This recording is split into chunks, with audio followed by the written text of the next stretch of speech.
Iya. Baik, selamat pagi Bapak Ibu sekalian. Saya ketemu lagi ya dengan Anda semuanya. 2 minggu tidak hadir, mohon maaf.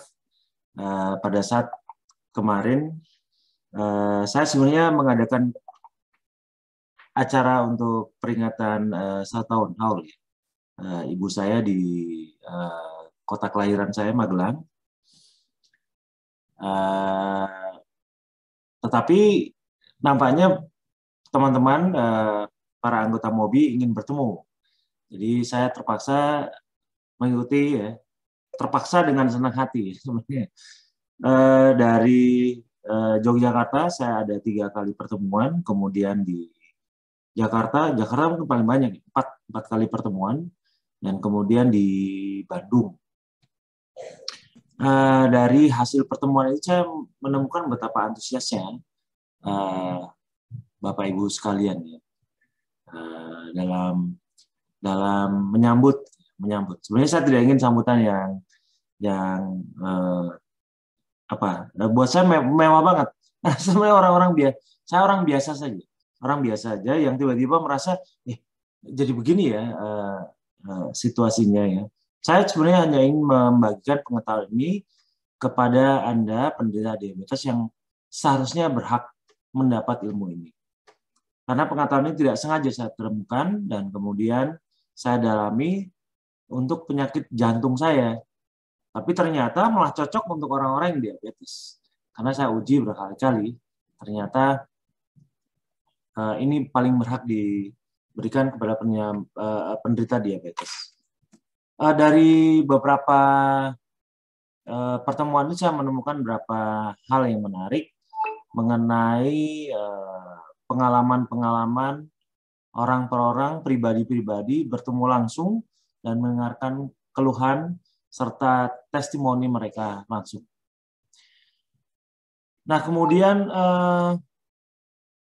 saya juga punya satu cerita sedih yang mohon Anda jangan sampai mengalami. Itu dibahas dalam perbincangan tadi malam antar mentor mengenai tentang seorang rekan kita, rekan senasib yang nampaknya memang ini bisa menjadi cermin ya buat Anda.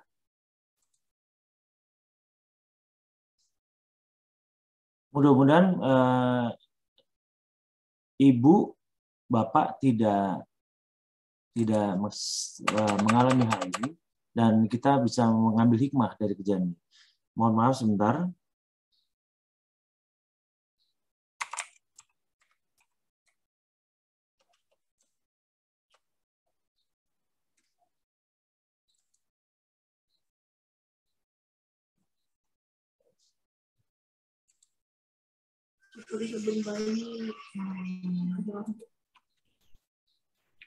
Ini akan saya berikan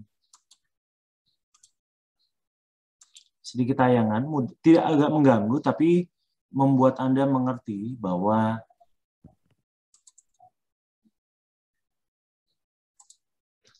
ini dari seorang ibu yang dulu rajin sekali latihan pernapasan, tapi terpaksa beliau diamputasi karena cheating. Dan cheating itu baru saya ketahui setelah saya bertemu dengan beliau, setelah saya memaksa bertemu. Beliau sebenarnya menolak, tidak ingin bertemu, tetapi saya memaksa ingin bertemu. Dan ini yang saya dapatkan. Mohon dilihat dan kita bisa menghikmah kejadian. Ini adalah Bu Yanti yang kakinya diamputasi.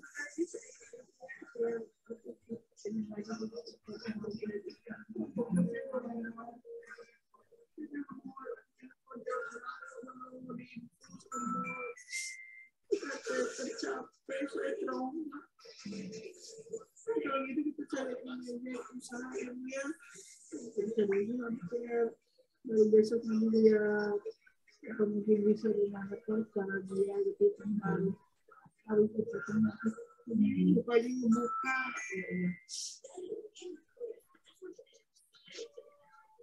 aja kamu pun juga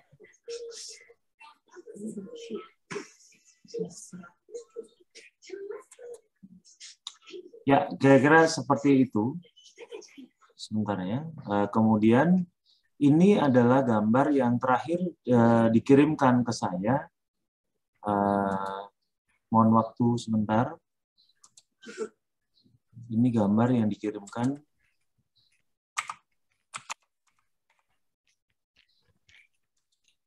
Yang mudah-mudahan juga memberi hikmah supaya Anda tidak bermain-main dengan cheating atau kondisi di mana Anda sangat suka karbohidrat. Untuk penderita diabetes itu sungguh berisiko, dan saya harapkan Anda berhati-hati. Mohon dilihat yang ini.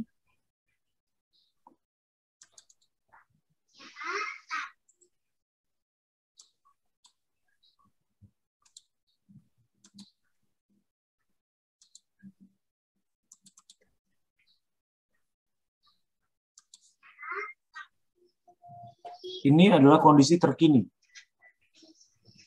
Setelah diamputasi, kondisi terkini. Sebelumnya seperti ini. Ini di bahu lutut sedikit ya. Tadinya hanya sudah dijahit, sudah dioperasi, sudah dijahit, kering, kemudian membuka, mulai membuka ya, dan akhirnya ini hari terakhir.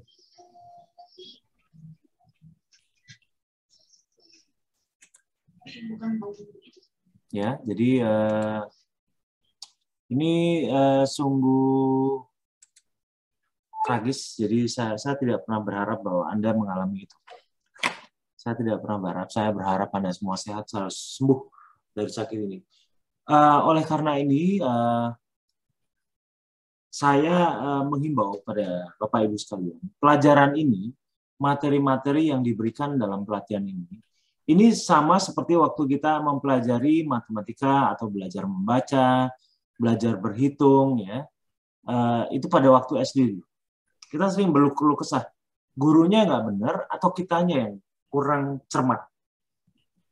Ya, kan kadang-kadang kalau Anda kata materinya kok tidak sesuai dengan saya, dengan tubuh saya, Anda harus sabar. Itu tubuh Anda sendiri, bukan tubuh orang lain.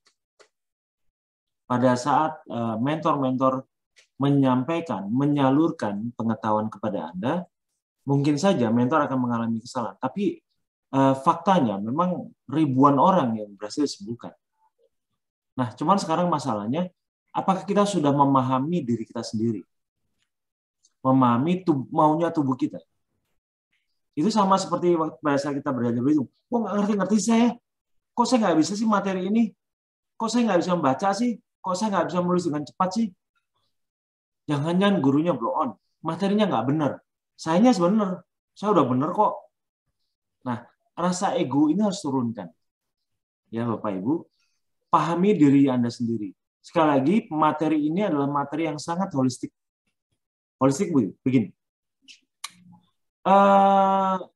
Dalam semua materi-materi yang diberikan dalam pesan suara, ada sesuatu yang tersirat, yaitu Anda diminta untuk mengenali pikiran Anda. Karena ternyata gula darah tidak harus identik dari makanan kita. Dulu kita selalu berprasangka atau bahkan mungkin mengira bahwa semua yang namanya gula darah pasti karena makanan kita. Itu betul. Tetapi ternyata dari hasil materi-materi yang saya berikan, Anda juga mengetahui bukan hanya masalah makanan dan minuman yang masuk tubuh kita, tapi pikiran yang masuk di tubuh kita dan bagaimana perasaan kita mengelolanya. Ya, Bapak Ibu sekalian. Jadi bukan hanya bicara mengenai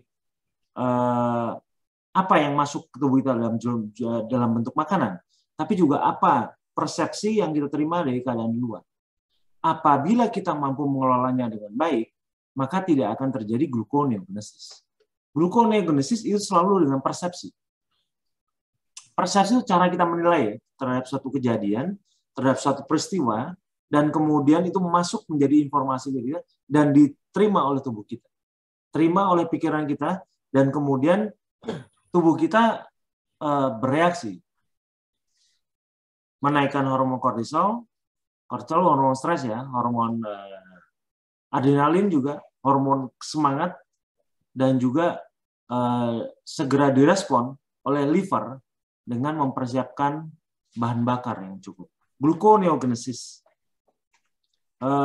Berapa hari yang lalu saya diajak ngobrol dengan seorang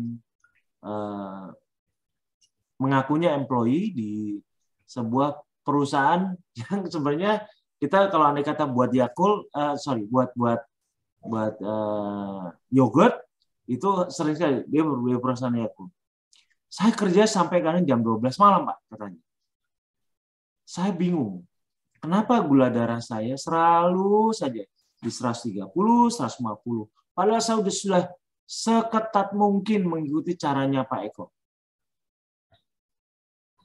Ya, Bapak pernah marah nggak dengan mungkin anak buah Bapak? Saya nggak tahu pastinya. Anak buah Bapak, apakah karyawan, apapun namanya, pernah nggak kita menyampaikan emosi yang berlebihan? Kalau andai kata itu dilakukan terus-menerus, diabetesnya jangan-jangan datangnya bukan karena makanan, tapi karena karakter kita. Karena karakter kita membuat kita berlebihan dalam respon dan kemudian gluconeogenesis terus-menerus. Kalau orang-orang yang karena makanan, itu saat ini sudah biasa. Orang diabetes karena kebanyakan makan, karena pola makan. Tetapi orang diabetes karena perilaku ini jarang sekali dibahas. Ya, Bapak Ibu. Jadi jangan mengira orang-orang modern zaman sekarang di mana tingkat kesibukannya tinggi, makannya saja mungkin tidak teratur, itu biasa. Tapi kalau makannya teratur, tetapi cara berpikirnya tidak teratur, mengungkapkan emosinya tidak teratur, jangan harap Anda akan lepas dari ancaman diabetes. Oleh karena itu, saya selalu mengatakan, diabetes itu jangan jadi orang pemarah. Jadilah orang baik. Baik dari mulai di hati. Karena pada saat hati kita merasa bahagia, merasa nyaman, maka apa yang dikeluarkan oleh mulut kita itu bagus. Dan orang akan merespon bagus. Nah, permasalahannya, semakin kita, jadi bekerja kalau biasanya ada target kerja, harian, mingguan, bulanan, itu selalu dikejar. Dan itu kadang-kadang menimbulkan tertekan, bekerja dalam tekanan, stres yang kemudian menimbulkan perasaan tidak puas atas kerja kita karena berdasarkan target itu, tidak puas dengan kerja orang lain atau tidak puas dengan kerja tim. Sebenarnya ketidakpuasan itu bisa disampaikan dengan cara yang lain. Mungkin dengan tersenyum. Aduh, saya kecewa ya teman-teman. Ini kenapa begini ya? Kamu kayaknya ada sesuatu yang kurang benar deh. Mungkin bisa disampaikan itu. Jong, kamu nih belum nggak bisa kerja, pulang aja tidur. Ya kan? Biasanya ada yang menggunakan cara itu.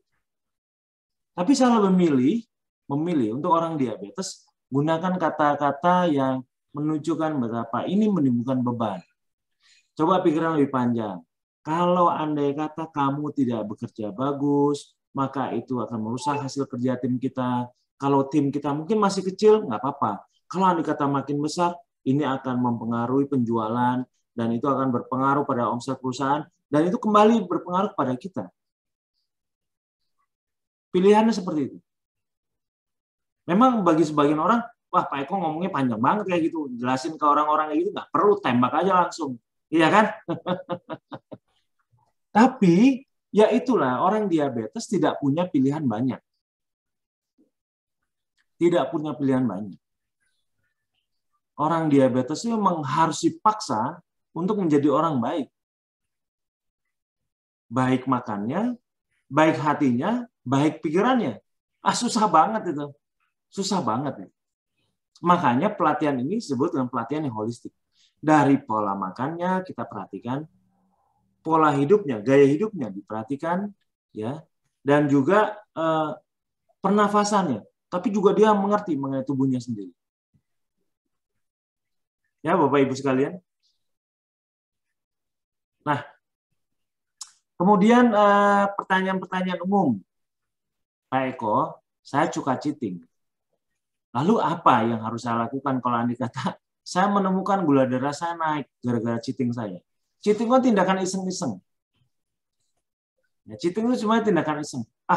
Ini ada hari fun, hari yang menyenangkan, hari Sabtu, hari Minggu, gitu ya.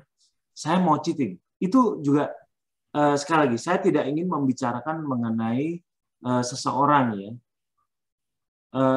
Kebetulan ini tapi dari cerita dari Bandung ini sangat menarik untuk saya bagikan pada Bapak Ibu sekalian. Bu Yanti ini adalah peserta yang termasuk angkatan senior ya, masih belasan 20-an. Bayangkan angkatan 20-an. Sekarang udah 130, berbeda 100. Dan sekarang udah yang sampai 100 lebih. Nah, dulu Bu Yanti ini termasuk orang yang teachable. Sangat mau belajar, sangat mau belajar. Dan dari situ beliau bisa mempertahankan gula darahnya di 100-an. Tidak pernah sampai 2 digit, tapi kadang 3 digit. Tapi selalu diambang sih. Nah, kemudian karena beliau sering bertanya, maka sering saya perhatikan. Kadang saya telepon ya mengenai keadaan beliau. Sampai kemudian beliau itu sakit kakinya hanya karena memakai sepatu hak tinggi dan kemudian lecet. Lecet itu kemudian mulai menjadi gangren. Jadi masalah sepele hanya karena lecet. Nah, terus kemudian saya dapat kabar dari rekannya yaitu Budina. Budina sering memberitahu. Budina dari angkatan 39. Budina itu memberitahu, Pak Eko, saya perlu bantuan teman saya namanya Bu Yanti. Oke. Nah, kemudian saya perhatikan secara khusus. Cuman permasalahannya, waktu itu informasi yang saya dengar bahwa keluarganya tidak mendukung. Keluarganya tidak mendukung. Kamu jangan menggunakan makan ini. Kamu jangan menggunakan makan ini. Bahaya. Itu yang saya terima selentingan bahwa kabar burungnya adalah seperti itu. Jadi saya melihat bahwa keluarga tidak mendukung. Keluarga tidak mendukung. Dan tidak memfasilitasi produk-produk yang kita tawarkan untuk selalu dimakan setiap hari. Nah, tetapi kenyataannya berbeda. Jadi waktu itu saya sempat berprasangka, Bu Yanti pertama kali jari kakinya harus dipotong dulu. Dipotong dulu. Dia amputasi, itu kalau nggak salah 3 bulan lalu. Kemudian telapak kakinya. Jadi yang saya sudah mengatakan, saya ngobrol dengan Budina, saya khawatir sekali karena diabetes itu harus dari hulunya menyembuhkannya. Hulunya di pola makan dan pikirannya. Kalau andai kata ini dilakukan di hilirnya, sampai kapanpun tidak akan bisa sembuh. Maksudnya gimana Pak Eko? Maksudnya, biarpun jarinya yang luka itu sudah diamputasi, ini akan berlanjut. Kenapa? Karena tidak akan sembuh. Betul. Kemudian di telapak kaki. Dan kemudian berlanjut ke bahu lututnya. Dan kalau andai kata ini tidak diurusi hulunya, maka akan terus-menerus hanya terjadi amputasi per amputasi terus-menerus. Dan ternyata apa yang saya duga betul. Pada saat saya ke Bandung, saya menemui fakta yang berbeda.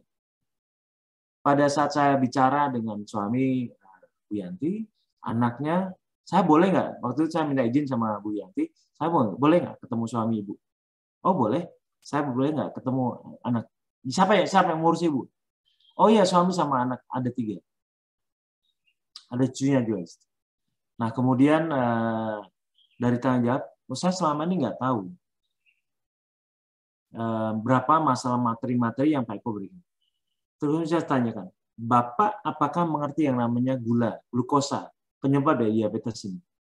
Ya paling hanya makan nasi, makan tepung-tepungan dan sebagainya. Itu hal normatif, semua orang mengerti. Anaknya juga demikian. Terus saya jelaskan bahwa semua karbohidrat itu terbuat dari tanaman. Dia terkejut, loh, kok begitu? Ya buktinya setiap makan apapun yang dari tumbuhan, pas snack, gula darah. Dan itu harus selesaikan di sini. Jadi kalau andai kata Bu Janti ingin sembuh dari sakit yang mengancam, saya sudah bilang mengancam kehidupannya karena sudah mulai naik deh. Ya, dari mulai jarinya, kakinya, kemudian betisnya di bawah lutut sudah hilang. Dan kalau andai kata ini tidak selesaikan dari hulunya, ini akan terus berlanjut. Jadi saya minta untuk hentikan cheating. Hentikan cheating. Rupanya dalam beberapa hal memang Bu Yanti punya kebiasaan cheating setiap hari Jumat. Jadi pada saat dia melihat gula darahnya rendah, itu dia akan nikmati dengan cheating di hari Jumat. Itu hari cheating saya. Dan ternyata Pak Eko, gula darah Bu Yanti kita jarinya diamputasi berapa rata? 200. Ya, Pak Xiaoqing. Nah, lalu bagaimana untuk mengatasi masalah ini? Dibutuhkan bantuan keluarga untuk mendukung pola makan ini. Masalahnya ternyata keluarga tidak tahu. Dulu saya mengira bahwa keluarga melarang. Enggak, saya enggak melarang. Saya tidak tahu. Jadi suaminya mengatakan itu kepada saya. Kalau andai kata saya tahu karbohidrat itu adalah produk yang tidak boleh dimakan oleh orang-orang diabetes, saya akan larang. Tapi faktanya keluarga tidak bisa melarang karena mereka tidak tahu. Oleh karena itu kemarin saya dalam pertemuan saya bicarakan ini tidak boleh dimakan. Semua produk tanaman tidak boleh. Gimana caranya? Gula darah jangan lebih dari 100. Ya, Bapak Ibu. Ini memberi juga pesan pada Bapak Ibu jangan sampai mengalami. Hari ini saya akan mengundang seseorang